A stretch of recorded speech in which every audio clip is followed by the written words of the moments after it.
Hello students, मैं educator Sonia आज evaluation के आपको एमसीक्यू बेस्ड क्वेश्चंस करा रही हूँ। तो आइए आज का कंटेंट शुरू करते हैं।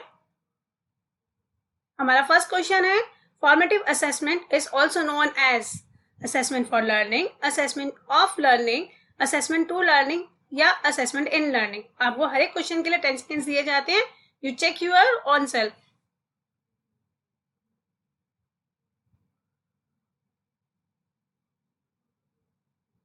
Correct answer is assessment for learning. Now move to our second question. Formative assessment goal is to make a decision to improve learning, या both, none of these.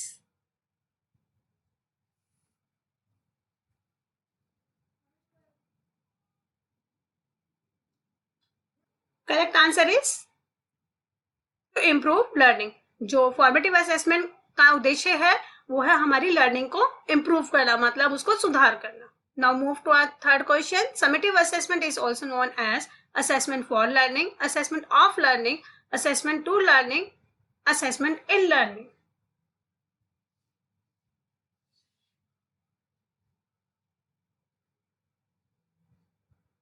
Answer is assessment of learning. Summative assessment को हम second name क्या दे सकते हैं? Assessment of learning, क्योंकि ये learning को assess करने का जो कि during eight the end of the academic session किया जाता है, इसलिए हम असेसमेंट ऑफ लर्निंग कहते हैं, क्योंकि लर्निंग का असेसमेंट होता है। Now move to our fourth question. Quantitative method is included in number and statistics, word and meanings, both, none of this. आपको ध्यान होगा जो मैंने टूल्स एंड टेक्निक्स वाला अपना वीडियो किया था उसमें बताया था क्वांटिटेटिव और क्वालिटेटिव के बारे में।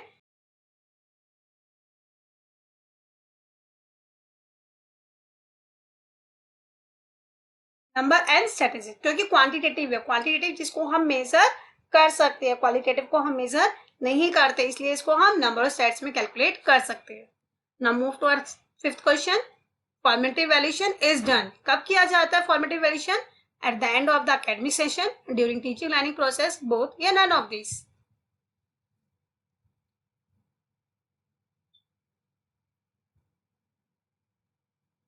Correct answer is during teaching learning process, क्योंकि मैंने जब आपको अपनी फॉर्मेटिव और समेटिव इवैल्यूएशन की वीडियोस में बताया था कि फॉर्मेटिव का बैच जो साथ साथ डायग्नोज किया जाता है टीचिंग लर्निंग प्रोसेस में, क्योंकि इसका इफेक्ट जब भी होता है जब हम बच्चे को साथ साथ करवाते जाएं और उसको साथ साथ फीडबैक देके रेमेडी देते जाए।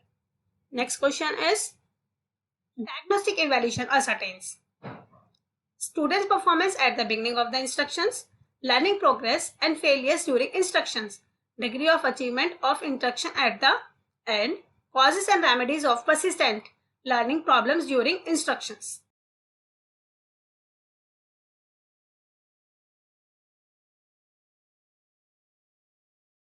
Correct answer is causes and remedies of persistent learning problems during instruction. Diagnose करना मतलब पहचानना, परीक्षण करना। क्या इवैल्यूएशन का कब? जब हम उसकी कॉजेज ढूंढते हैं और रेमेडीज देते हैं लगातार लर्निंग में आने वाली प्रॉब्लम्स का, जब हम इंस्ट्रक्शंस दे रहे होते हैं तो उसको पहचान कर तभी रेमेडी दी जाती है। Question number 7। When academicians are called to deliver lecture or presentation to an audience on certain topics or a set of topics of educational nature, it is called। जब हम academicians को डिलीवर करने के लिए lecture को या किसी भी टॉपिक पर प्रेजेंटेशन देने के लिए इनवाइट करते हैं, या किसी टॉपिक एजुकेशनल नेचर के टॉपिक के ऊपर या उनके सेट्स के पूरे के पूरे टॉपिक्स के ऊपर बुलाते हैं, तो उसको हम क्या बोलते हैं? Training program, seminar, workshop, symposium.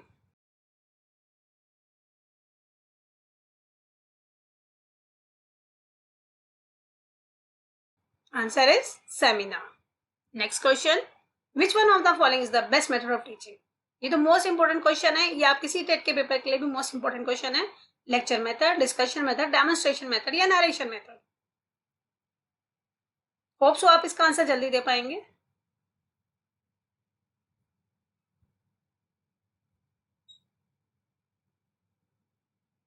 Correct answer is demonstration method. जब टीचिंग में टीचर द्वारा कई मेथड्स अपनाए जाते हैं उसमें डेमोन्स्ट्रेशन करना, जिसमें वो डेमो करके प्रदर्शन करके बच्चों को सिखाती है, तो that is the best method कि बच्चे देखते जाते हैं और सीखते जाते हैं।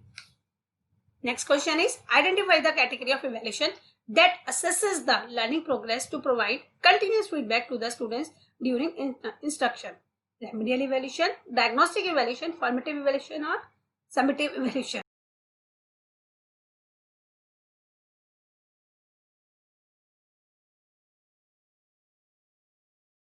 Correct answer is formative evaluation. अभी हमने इससे पहले भी एक क्वेश्चन किया था जिसमें अब इसको हमने रीमोल्ड करके पूछा है कि इवैल्यूएशन में फीडबैक कौन से कंटिन्यूअस प्रोसेस में इंस्ट्रक्शन के टाइम बच्चों को दिया जाता है, तो वो होता है formative evaluation. Next question, achievement test are commonly used for the purpose of assessing the amount of learning after teaching, making selection for a specific job, selection candidates for a course, identify strengths and weakness of learners.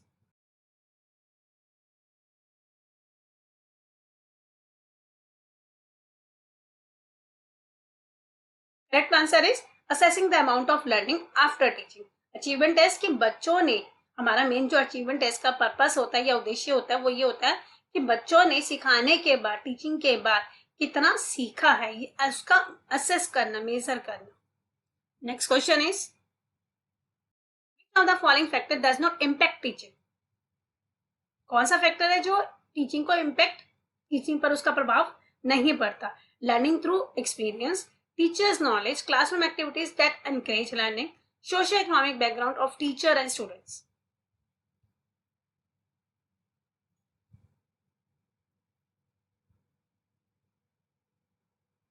Correct answer is socio economic background of teacher and students. देखो हमारी teaching पर किसका effect नहीं पड़ेगा कि teachers का background कैसा है, स्टूडेंट्स का बैकग्राउंड कैसा है, उनकी आर्थिक स्थिति कैसी है, इस पे हमारे टीचिंग का कोई भी इम्पैक्ट नहीं पड़ता है। Next question is figure out the components of non verbal. Verbal और नॉन वर्बल होते हैं ना हमारे कम्युनिकेशन, तो non verbal communication in a classroom from the following: facial expressions, cultural space and sitting arrangement. Second, speed of utterance, feel good factor and acoustic. Third, high sound, physical ambience and teacher learner distance.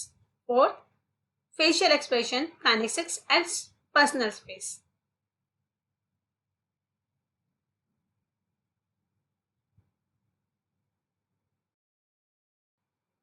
Correct answer is facial expression, kinesics and personal space. मतलब क्या है? Non verbal communication, जो teacher class में बिना बोले अपने हाव भाव से बच्चों के साथ कम्युनिकेट करती है, वो फेशियल एक्सप्रेशन होता है, उनके रोमिंग करने से होता है। और जो पर्सनल स्पेस मतलब क्या है? जो वो एक्शन कर करके बच्चों को समझाती है। Next question, the purpose of formative evaluation is to. हमारा वही घूम फिर के क्वेश्चन फिर वही आ रहा है, लेकिन फॉर्मेटिव इवैल्यूएशन का अब इसमें क्या पूछा जा रहा है? पर्पस पूछा जा रहा है। तो first is grade students learning outcomes, accelerate students learning performance, check students performance graph, provide feedback to teacher effectiveness.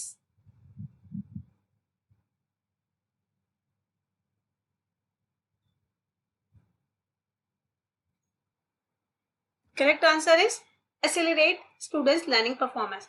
मतलब हमारा फॉर्मेटिव इवैल्यूएशन का उद्देश्य क्या होता है कि स्टूडेंट्स ने जितना सीखा है उसकी गति को मापते जाना, साथ साथ कि उन्होंने कितना कितना साथ साथ वो सीखते जा रहे।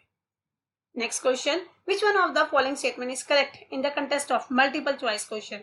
ये भी बताया ना आपको कौन से वाले हमने उसमें वीडियोस में किया था, टूल्स एंड टेक्निक्स में। They are more objective than true false type questions, they are less objective than essay type question, they are more subjective than short answer type questions, they are more subjective than true false type questions.